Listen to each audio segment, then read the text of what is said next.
Hello friends, welcome to the MPSC Career Academy.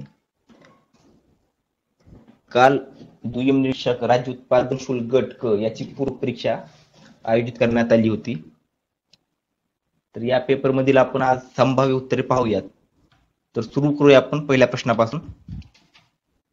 सध्या आपल्याकडे question पेपरचा डी हा सेट आहे. त्या सेट नुसारच आपण प्रश्नक्रम ठेवला आहे.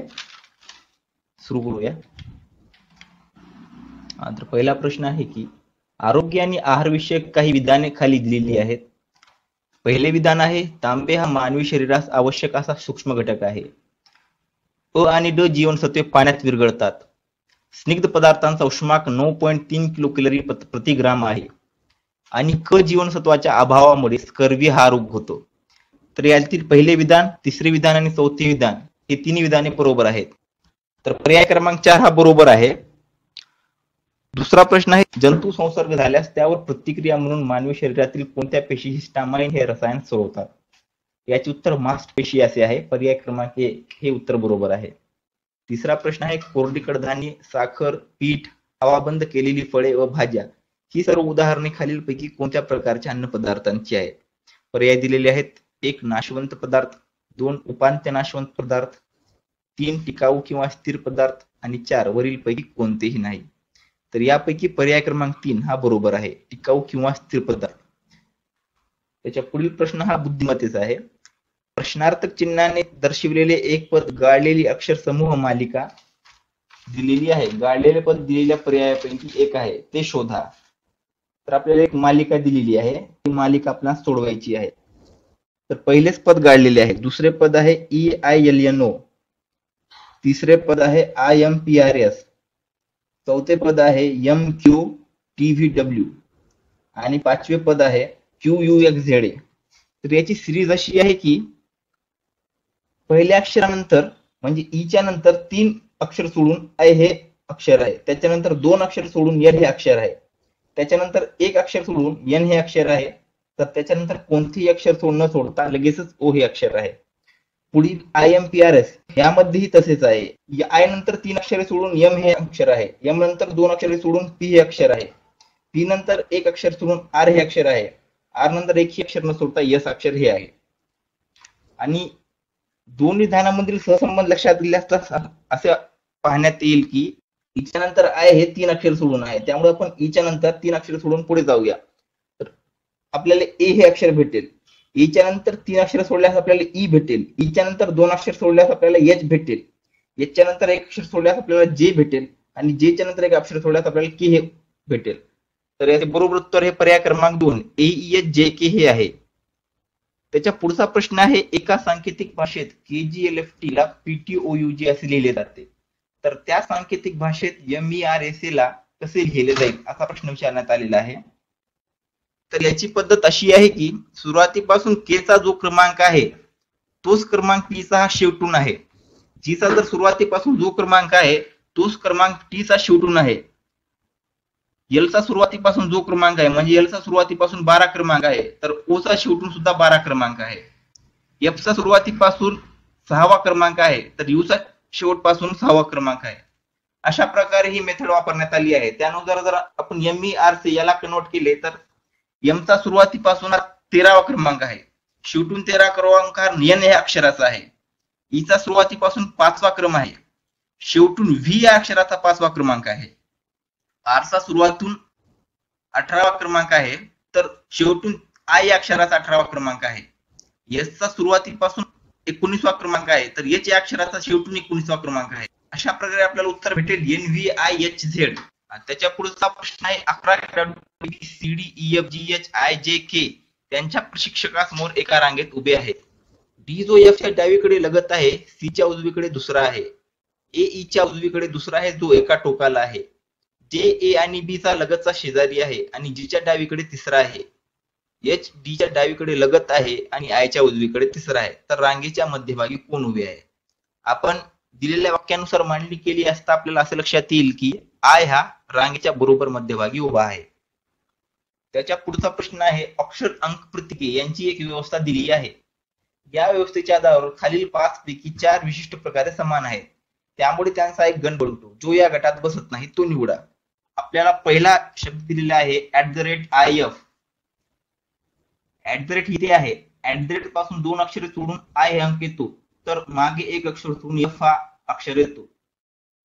दुसरा पर्याय आहे आय फॉर आय पासून 2 अक्षर सोडून 4 हा अंक येतो, तर 2 अक्षर सोडून हा चिन्ह येते. त्यामुळे हे पहिल्या पर्यायापासून हे पर्याय जरा वेगळे वाटते. आपण पुढची पर्याय पाहूया, जे नेमके दोन्ही पैकी कशा सोबत मॅच करतात.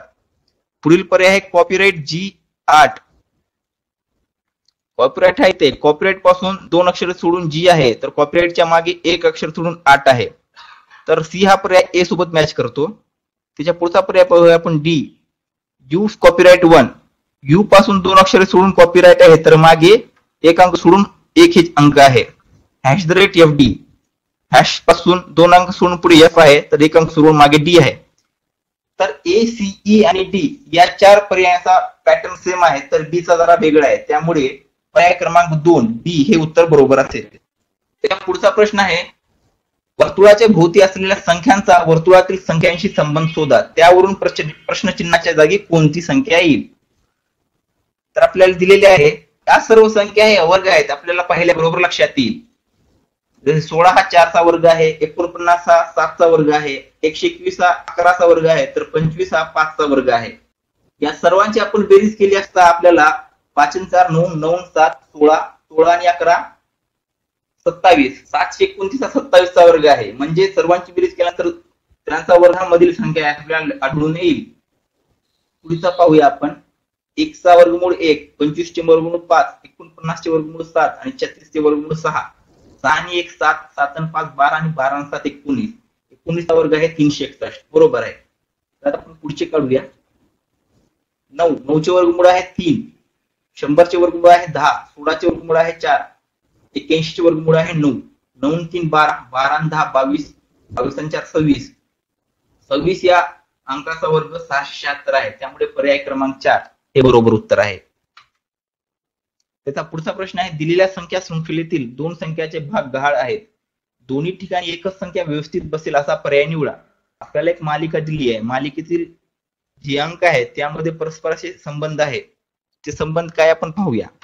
तर सुरुवात आपण छोट्या संख्येपासून करूया. 3 त्रिक 9, 3 त्रिक 9, 9 चौक 36 म्हणजे 1 1 ने वाढत जाईल. 36 ला आपण 5 ने गुणाकार केला असता आपल्याला 180 हे उत्तर भेटेल. आणि 180 ला आपण 6 ने गुणल्यास 1080 हे उत्तर भेटेल. 1080 ला 7 ने गुणल्यास 7560 उत्तर भेटेल. त्यामुळे ह्या दोन्ही ठिकाणी 80 ही संख्या बरोबर असेल. त्यामुळे पर्याय क्रमांक 3 हा एकदम बरोबर आहे. पुढील प्रश्न आहे खालील संख्या मालिकेत चुकीची संख्या शोधा. ती संख्या मालिका दिलेली आहे 3 10 27 4 16 64 आणि 5 25 125. या संख्या मालिकेत आपण 3 संख्यांचा एक गट करूया. 3 10 27 चा एक गट करूया, 4 16 64 चा एक गट करूया आणि 5 25 125 चा एक गट करूया. या दोन्ही गटाला पहिल्याच आपल्याला असे आढळून येईल की 5 चा वर्ग 25 आणि 5 चा घन 125 आहे. 4 चा वर्ग 16 तर 4 चा घन 64 आहे. 3 चा वर्ग 9 तर 3 चा घन 27 आहे. 9 च्या जागेवर इथे 10 ही संख्या दिली आहे. त्यामुळे ही संख्या चुकीची आहे. त्यामुळे पर्याय क्रमांक 3 10 हे उत्तर बरोबर असेल. तर पुढील प्रश्न आहे 11वा प्रश्न. जर 2 गुणिले 8 बरोबर 20, 3 गुणिले 9 बरोबर 31, 5 गुणिले 8 बरोबर 44, तर 30 गुणिले 5 बरोबर किती. आपण यांचा सहसंबंध काय आहे ते पाहूया. 2 गुणिले 8 बरोबर 16, 8 दुनी 16, 16 मध्ये 4 मिसळल्यास 20, 9 त्रिक 27, 27 मध्ये 4 मिसळल्यास 31, म्हणजे ते गुणाकारामध्ये 4 ही संख्या ऍड केली जात आहे. 5 गुणिले 8, 8 आपण 40 अधिक 4 बरोबर 44. तसेच आपण 30 गुणिले 5 चा गुणाकार करून त्यात 4 ही संख्या ऍड करूया. 5 त्रिक 15 म्हणजे 150, 150 अधिक 4 बरोबर 154.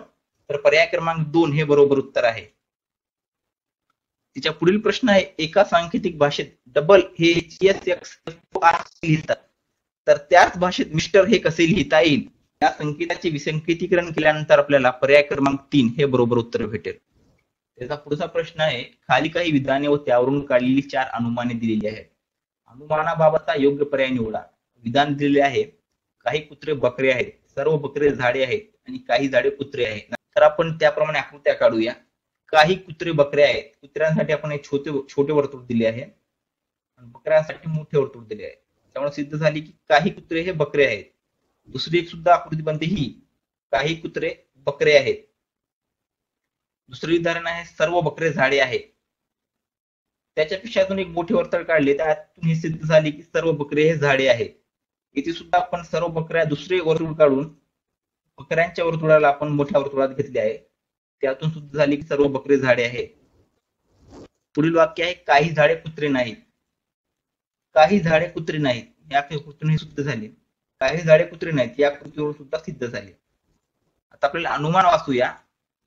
जर दिलेले अनुमान हे दोन्ही आकृत्यामधून सिद्ध झाले तरच तो अनुमान योग्य मानावे. काही झाडे कुत्रे आहेत. इथे बघा पहिल्या आकृतीत काही झाडे कुत्रे आहेत हे अनुमान सिद्ध झाले. तसेच दुसऱ्या आकृतीत सुद्धा काही झाडे कुत्रे आहेत हे अनुमान सिद्ध झाले. दुसरे अनुमान आहे सर्व कुत्रे झाडे आहेत. सर्व कुत्रे झाडे आहेत पहिल्या आकृतीमधून सिद्ध झाले, मात्र दुसऱ्या आकृतीमध्ये हे सिद्ध होत नाहीये, त्यामुळे दुसरे अनुमान चुकीचे आहे. पुढचे अनुमान आहे सर्व बकरे कुत्रे आहेत. पहिल्या आकृतीत हे चुकीचे झाले त्यामुळे हा पर्याय सुद्धा चुकीचा आहे. चौथे अनुमान आहे कोणतेही झाड कुत्रा नाही. आपण वरच पहिलेच अनुमान दिले आहे की काही झाडे कुत्रे आहेत जे त्यामुळे हा अनुमान सुद्धा चुकतो. त्यामुळे फक्त अनुमान एक हे बरोबर निघत आहे. त्यामुळे पर्याय क्रमांक 1 हे याचे बरोबर उत्तर असेल. पुढा प्रश्न आहे दिलेली मालिका पुढे सुरू ठेवण्यासाठी दिलेल्या पर्यायातून कोणती आकृती प्रश्नचिन्हाच्या ठिकाणी येईल. 4 पर्याय दिलेले आहेत. तर आपण प्लस पासून सुरू करूया. पुढच्या पर्यायात प्लस हे ज्याच ठिकाणी राहते त्याच्या पुढच्या पर्यायात हे एक जागा सोडून प्लस हे घड्याळाच्या उजवी दिशेने घड्याळाच्या विरुद्ध दिशेने एक स्थान सोडून पुढे सरकते. त्याच्या पुढच्या आकृतीत प्लस हे त्याच ठिकाणी राहते. त्याच्या पुढच्या आकृतीत घड्याळाच्या विरुद्ध दिशेने एक स्थान सोडून पुढे जाते. त्यामुळे आतापर्यंतच्या पॅटर्न नुसार पुढच्या आकृतीत त्याच ठिकाणी राहील. आता आपण दुसरी आकृती पाहू चौकोन. चौकोन पुढच्या आकृतीत घड्याळाच्या दिशेने एक स्थान सोडून पुढे जाते. त्याच्या पुढच्या आकृतीत ते तिथेच राहते. त्याच्या पुढच्या आकृतीत घड्याळाच्या दिशेने एक स्थान सोडून पुढे जाते. त्याच्या आकृतीत पुढे तिथेच राहते. आता त्याच्या पुढच्या आकृतीत घड्याळाच्या दिशेने एक स्थान सोडून पुढे जाईल म्हणजे इथे येईल.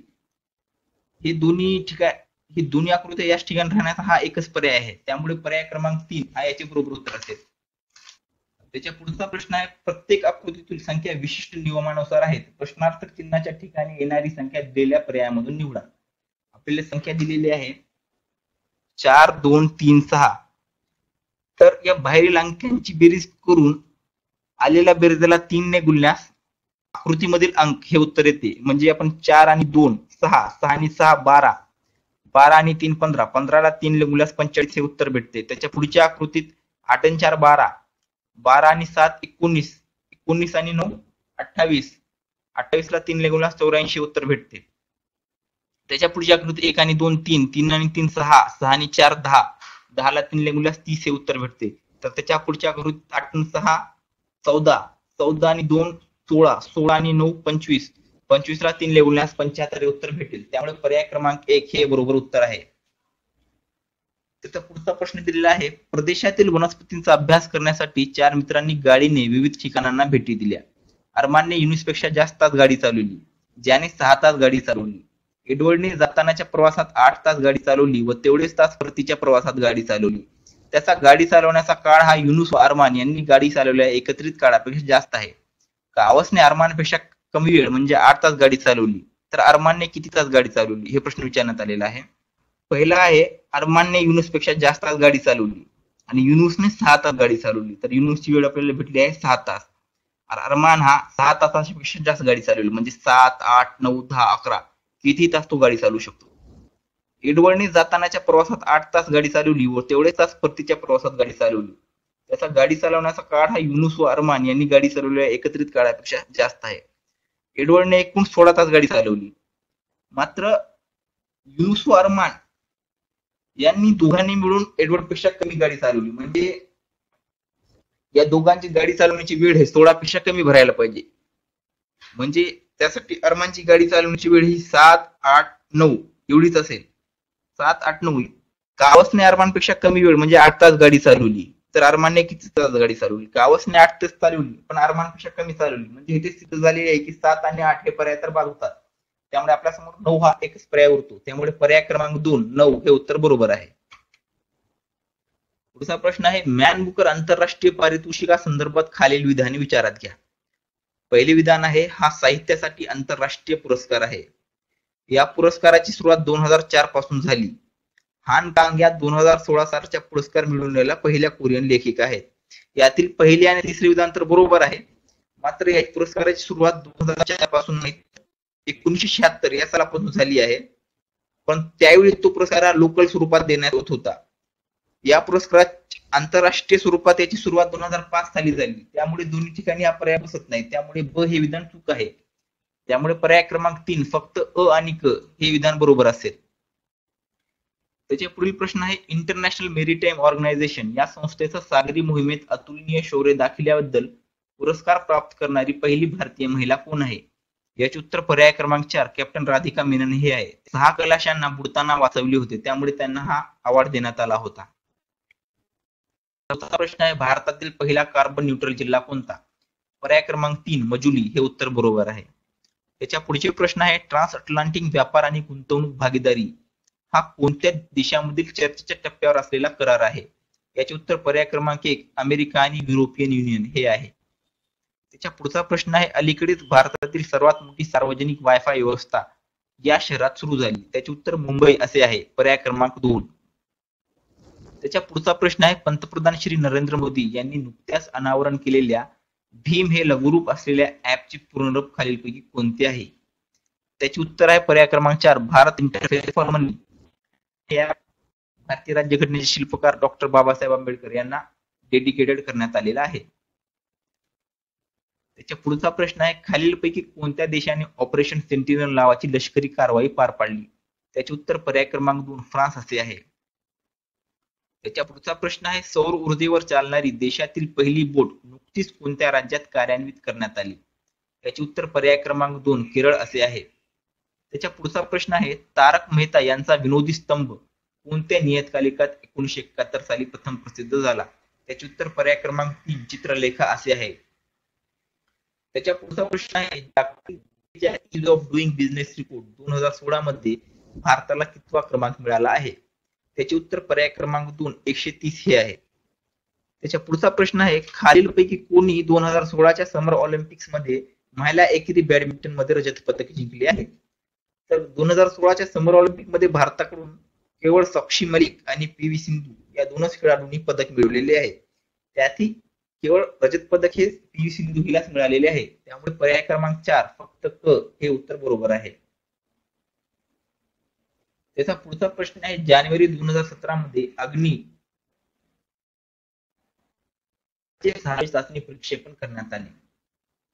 त्याच्या पुढचा प्रश्न आहे 2016 सालच्या जागतिक बुद्धिबळ चॅम्पियन स्पर्धेत नॉर्वेच्या मॅग्नस कार्लसन याने अंतिम फेरीत कोणाचा पराभव करून विजेतेपद पटकावले?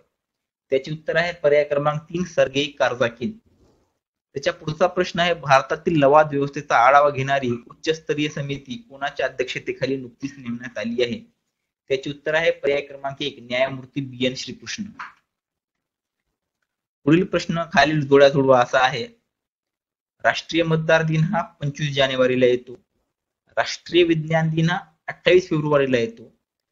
जागतिक महिला दिन हा 8 मार्च रोजी तर जागतिक ग्राहक दिन हा 15 मार्च रोजी येतो. त्यामुळे पर्याय क्रमांक 1 हा येथील बरोबर उत्तर आहे. 2016 साली ओडिसाची स्थापना होऊन किती वर्षे पूर्ण झाली? याचे उत्तर 80 वर्षे आहे. 1936 साली स्वतंत्र ओडिसासाठी ब्रिटिश सरकारला निवेदन देणे सुरू झाले होते.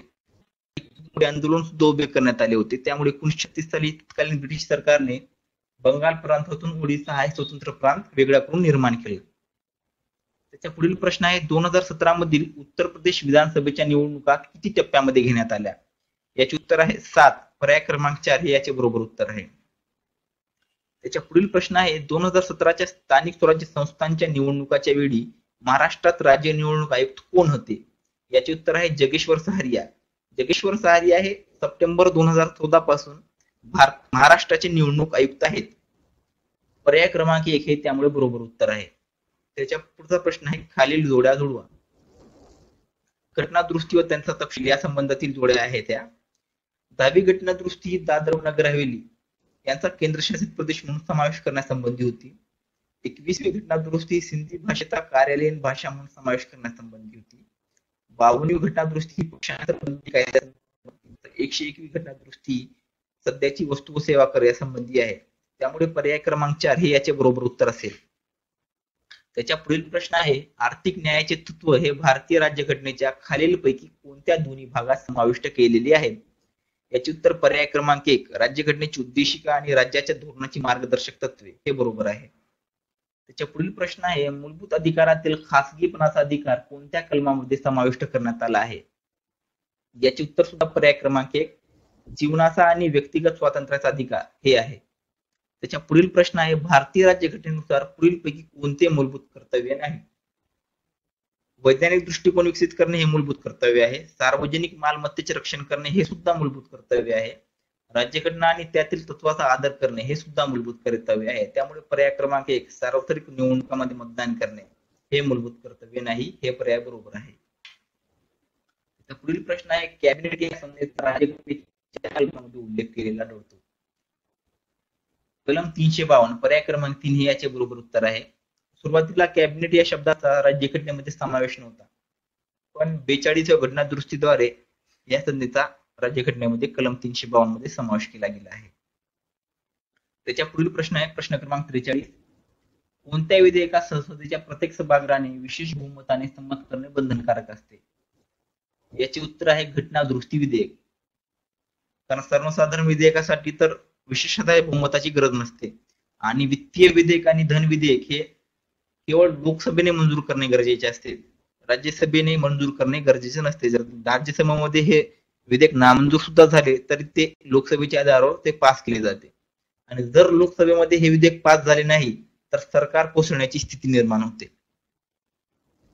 त्याच्या पुढचा प्रश्न आहे, हिंदुस्थानमध्ये दळणवळणाच्या विकासासाठी ब्रिटिश सरकारने रॉबर्टसन कमिटीने कोणते बोर्ड स्थापन केले? याचे उत्तर आहे रेल्वे बोर्ड. पर्याय क्रमांक 4 हे बरोबर उत्तर आहे. 45वा प्रश्न हा जुळा या संबंधी आहे. वृत्तपत्रे व त्यांचे स्थापनेचे ठिकाण या संदर्भातील जोड्या आहेत. फ्री प्रेस बुलेटिन ही बॉम्बे येथे स्थापन करण्यात आले होते. फ्री इंडिया हे वृत्तपत्र कलकत्ता येथे स्थापन करण्यात आले होते. दिनमणी हे वृत्तपत्र मद्रास मध्ये स्थापन करण्यात आले होते. तर सकाळ हे वृत्तपत्र पुणे येथे स्थापन करण्यात आले होते. यापैकी दिनमणी आणि सकाळ हे वृत्तपत्र अजूनही प्रकाशित होतात. त्याच्या पुढचा प्रश्न आहे, रत्नाकर मतकरी यांनी हुंडाबळी विषयावर कोणते नाटक लिहिले आहे? पर्याय क्रमांक 4 अग्निदिव्य हे बरोबर आहे. पुढचा प्रश्न आहे, सहकारी दुग्ध व्यवसाय मुंबईत कोठे सुरू झाला? याचे उत्तर पर्याय क्रमांक 3 आरे हे आहे.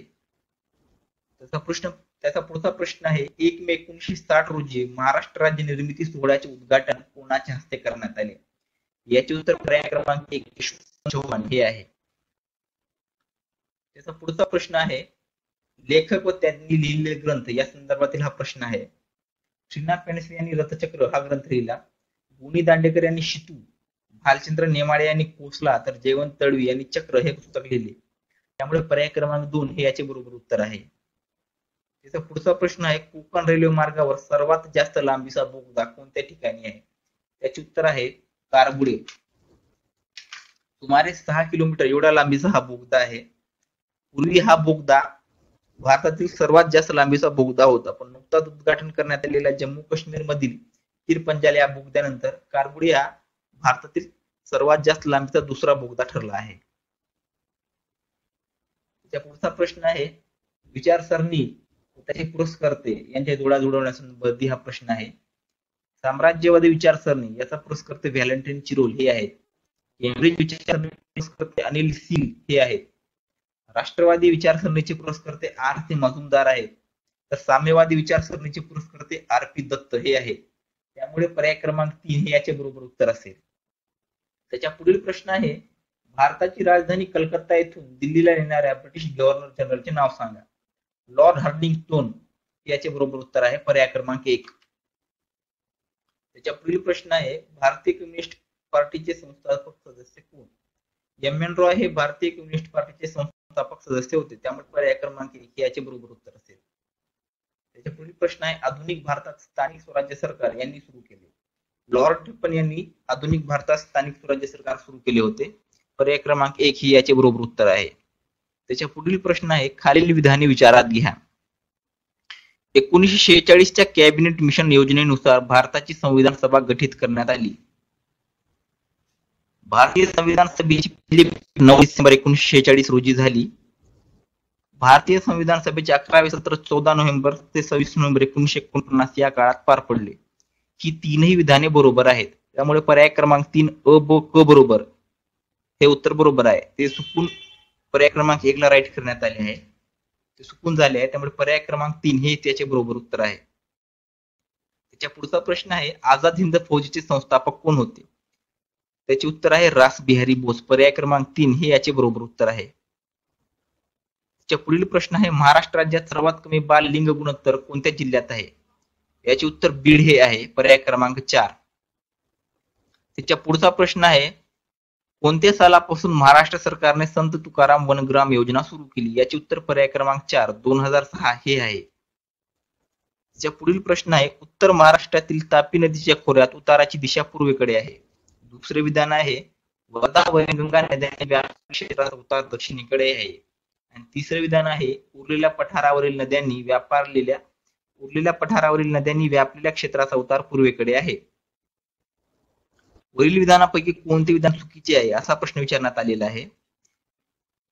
तर पहिले विधान, उत्तर महाराष्ट्रातील तापी नदीच्या खोऱ्यात उताराची दिशा पूर्वेकडे आहे असे देण्यात आले. तर हे विधान चूक आहे, कारण तापी नदी खोऱ्याची दिशा ही पश्चिमेकडे आहे. त्यामुळे पर्याय क्रमांक 1 फक्त अ हे उत्तर बरोबर आहे. त्याच्या पुढील प्रश्न आहे, जोड्या जोडण्यासंबंधित प्रश्न आहे. घाट व त्यावरून जाणारे मार्ग या संदर्भात हा प्रश्न आहे. थळघाट हा मुंबई नाशिक या मार्गावर बनविण्यात आला आहे. बोरघाट हा मुंबई पुणे या मार्गावर बनविण्यात आला आहे. माळशेज घाट हा मुंबई कल्याण ओतूर या मार्गावर आहे. तर आंबोली घाट हा वेंगुर्ला सावंतवाडी निपाणी या मार्गावर आहे. त्यामुळे पर्याय क्रमांक 1 हे याचे बरोबर उत्तर आहे.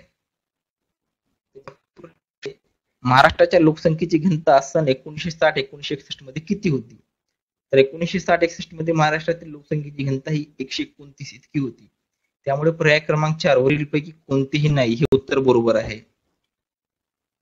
त्याच्या पुढील प्रश्न हा, आदिवासी जमाती व त्यांचे जिल्हे यांच्या जोड्या लावण्यासंदर्भात आहे.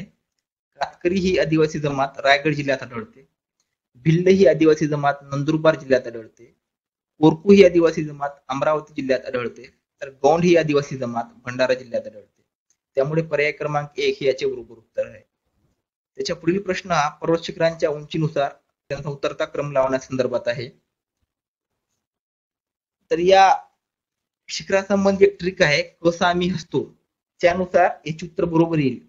सर्वात उंच शिखर हे कळसुबाई आहे, त्यानंतर साल्हेर, त्यानंतर महाबळेश्वर आणि त्यानंतर सप्तशृंगी असा याच्या उंचीचा उतरता क्रम आहे. त्यामुळे पर्याय क्रमांक 2 हे बरोबर असेल. त्याच्या पुढील प्रश्न आहे, सन 2011च्या जनगणनेनुसार महाराष्ट्रातील खालील जिल्ह्यांचा लोकसंख्या घनतेच्या आधारावर चढता क्रम लावा. त्याचे उत्तर ब, अ, क, ड म्हणजे गडचिरोली, सिंधुदुर्ग, नंदुरबार, धुळे असा आहे. त्याच्या पुढील प्रश्न आहे, खालीलपैकी कोणती नदी वर्धा नदीची उपनदी आहे? त्याचे उत्तर निरगुडा असे आहे. पर्याय क्रमांक 1. त्याच्या पुढील प्रश्न आहे, कोकण विभागातील नद्यांचा उत्तरेकडून दक्षिणेकडे असणारा क्रम लावा. तर हे प्रश्न आपण शोधलेले नाही. त्याच्या पुढील प्रश्न आहे, पुणे जिल्ह्यात किती जिल्ह्यांच्या सीमा लागून आहेत? याचे उत्तर पर्याय क्रमांक 2 5 असे आहे.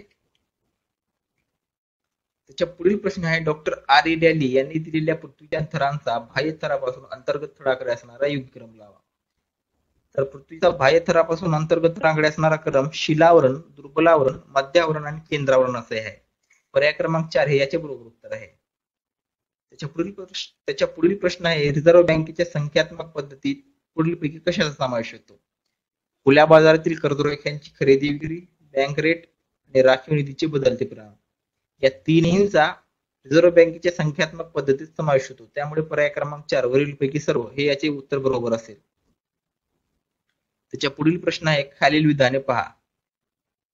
तर हे प्रश्न सुद्धा आपण सोडवलेले नाही. त्याच्या पुढील प्रश्न आहे, सन 2012-13 मध्ये भारताच्या निर्यातीत अभियांत्रिकी वस्तूंचा किती टक्केवारीसह प्रथम क्रमांक आहे? याचे उत्तर पर्याय क्रमांक 2 21.7% इतके आहे.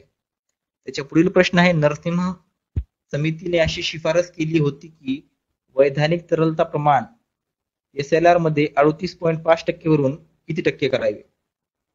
याचे उत्तर 25% आहे, पर्याय क्रमांक 3. त्याच्या पुढील प्रश्न आहे, नीती आयोगाबाबत खालीलपैकी कोणते विधान सत्य आहे? पहिले विधान आहे, निधी वाटप करण्याचा अधिकार यांना नाही. हे विधान बरोबर आहे. नियोजन आयोग आणि नीती आयोग यामध्ये हा महत्वाचा फरक आहे. नियोजन आयोगाला निधी वाटप करण्याचा अधिकार प्रदान करण्यात आला होता. दुसरे विधान आहे, हा एक विचार गट आहे. हे विधान सुद्धा बरोबर आहे. तिसरा विधान आहे, राज्यांच्यावर धोरण लादले जातात. हे विधान चुकीचे आहे. आणि चौथे विधान आहे, धोरण आखणी करताना राज्यांशी चर्चा केली जाते. हे विधान सुद्धा बरोबर आहे. त्यामुळे पर्याय क्रमांक 1 हे याचे बरोबर उत्तर असेल. त्याच्या पुढील प्रश्न आहे, सरकारचा कायदा व सुव्यवस्था यावरील खर्च अनुत्पादक खर्च आहे. पर्याय क्रमांक 2 हे याचे बरोबर उत्तर आहे. त्याच्या पुढील प्रश्न आहे, जेव्हा reserve bank of India bank rate वाढवते तेव्हा काय होते? कदाचित याचे उत्तर पर्याय क्रमांक 2 गुंतवणुकीस परावृत्त करणे असे असू शकेल. त्याच्या पुढील प्रश्न आहे, जेव्हा एकूण उत्पन्नापेक्षा खर्च वाढतो त्याला काय म्हणतात? त्याला तुटीचे अंदाजपत्रक असे म्हणतात. पर्याय क्रमांक 2 हे याचे बरोबर उत्तर असेल.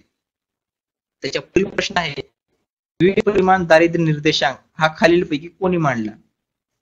मानव विकास अहवाल 2010 मध्ये सर्वप्रथम ही संकल्पना मांडण्यात आली होती. त्यामुळे पर्याय क्रमांक 2 हे याचे बरोबर उत्तर असेल.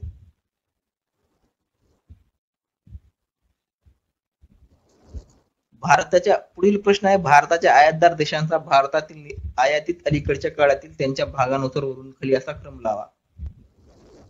खरे पाहिल्यास असा क्रम हा USA, UAE, चीन आणि सौदी अरब असा आहे, पण असा पर्याय देण्यात आलेला नाही. त्यामुळे कदाचित पर्याय क्रमांक 3 बरोबर असू शकतो किंवा प्रश्न बाद सुद्धा होऊ शकतो. त्याच्या पुढील प्रश्न आहे, खालीलपैकी कोणती विधाने बरोबर आहेत? पहिले विधान आहे, दूरदृष्टी दोष हा बहिर्वक्र भिंग वापरून दूर करता येतो. हे विधान बरोबर आहे. लघुदृष्टी दोष हा बहिर्वक्र भिंग वापरून दूर करता येतो. हे विधान चुकीचे आहे. तिसरे विधान आहे, दूरदृष्टी दोष हा अंतर्वक्र भिंग वापरून दूर करता येतो. हे विधान सुद्धा चुकीचे आहे. चौथे विधान आहे, दृष्टी दोष हा अंतर्वक्र भिंग वापरून दूर करता येतो. हे विधान बरोबर आहे. त्यामुळे पर्याय क्रमांक 4 हे याचे बरोबर उत्तर असेल. त्याच्या पुढील प्रश्न आहे, जलविद्युत केंद्रामध्ये ऊर्जेचे रूपांतर कशात होते? तर पर्याय क्रमांक 2 स्थितीत ऊर्जेमधून गतिमान ऊर्जा आणि गतिमान ऊर्जेमधून विद्युत ऊर्जा हे याचे बरोबर उत्तर आहे. त्याच्या पुढील प्रश्न आहे, SB ही कोणत्या मूलद्रव्याची रासायनिक संज्ञा आहे? याचे उत्तर पर्याय क्रमांक 2 अँटीमनी असे आहे. त्याच्या पुढील प्रश्न आहे, अंडी घालणारे सस्तन प्राणी हे कोणत्या प्राणी वर्गात मोडतात? याचे उत्तर प्रोटोथेरिया पर्याय क्रमांक 1 असे आहे. त्याच्या पुढील प्रश्न आहे, पचनक्रियेचा यांच्यात अभाव असतो. टेप वॉर्म मध्ये पचनक्रियेचा अभाव असतो. त्यामुळे पर्याय क्रमांक 2 हे याचे बरोबर उत्तर असेल. त्याच्या पुढील प्रश्न आहे, मावा किंवा तुडतुडे किडी हे कोणत्या ऑर्डर मध्ये मोडतात? याचे उत्तर पर्याय क्रमांक 4 हेमिप्टेरा हे आहे. त्याच्या पुढील प्रश्न आहे, अमरवेल ही कोणती वनस्पती आहे? अमरवेल ही कुळावर वाढणारी परजीवी वनस्पती आहे. त्यामुळे पर्याय क्रमांक 4 हे बरोबर आहे. पुढे आणि शेवटचा प्रश्न आहे, आवृत्तबीजी वनस्पती वर्गामधील सर्वात लहान वनस्पती कोणता आहे? याचे उत्तर पर्याय क्रमांक 1 ओल्फिया असे आहे. तर अशा प्रकारे आपण आज दुय्यम निरीक्षक या परीक्षेतील प्रश्नांची संभाव्य उत्तरे पाहिलेली आहेत. त्यापासून आपण नेहमीचे लेक्चर सुरूच ठेवूया. धन्यवाद.